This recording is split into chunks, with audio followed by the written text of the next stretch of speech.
So, food engineering and food scientists, these are some of the most underrated and unsung heroes of our times. But before I talk about them more generally, I'd like to direct your attention to something very important. Around 700 million people right now around the world don't have enough food.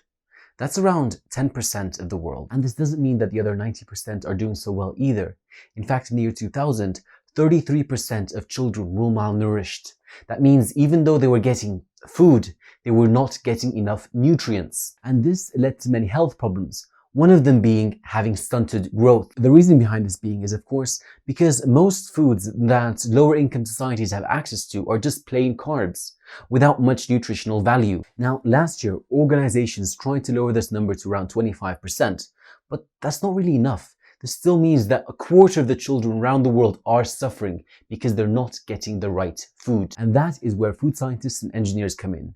They provide vital contributions by fortifying everyday basic foods such as rice and sometimes wheat by important nutrients such as iron or folic acid to allow people of lower income classes to have more access to these nutrients. And unfortunately, even then, people sometimes frown upon their work because they think that what they're doing is making food less healthy. So these people truly deserve much better recognition. So now let's say that you want to be one of these heroes. So just like any other engineering department, food engineering consists of usually around 4 years of college. And in the first year, you would usually cover basic mathematics, basic scientist, maybe 1 or 2 courses as an introductory to your major. And then in your second, third, and fourth year, that's when things would start to change relative to other engineering departments. You would start to cover things such as food technologies, microbiology, different types of chemistry, such as organic and analytical, and also economy. And sometimes you also have to cover things such as transport phenomena or thermodynamics as well. And the goal of all this is so that the students are more able to understand how food is processed, treated, preserved and distributed. And once they graduate, the job market for food engineering is actually remarkable.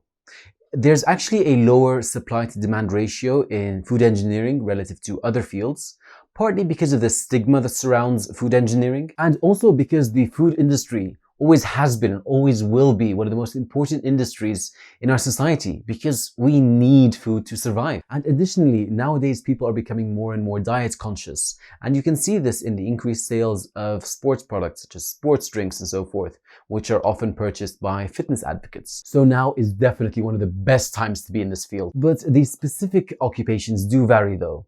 You could work as a food scientist and be working on figuring out the ingredients and the processing of different food products, or in quality assurance, checking the quality of these products, or perhaps even in toxicology, analyzing the safety of the food and how it can be affected by factors such as the environment. Or you could go a completely different route and become a nutritional therapist.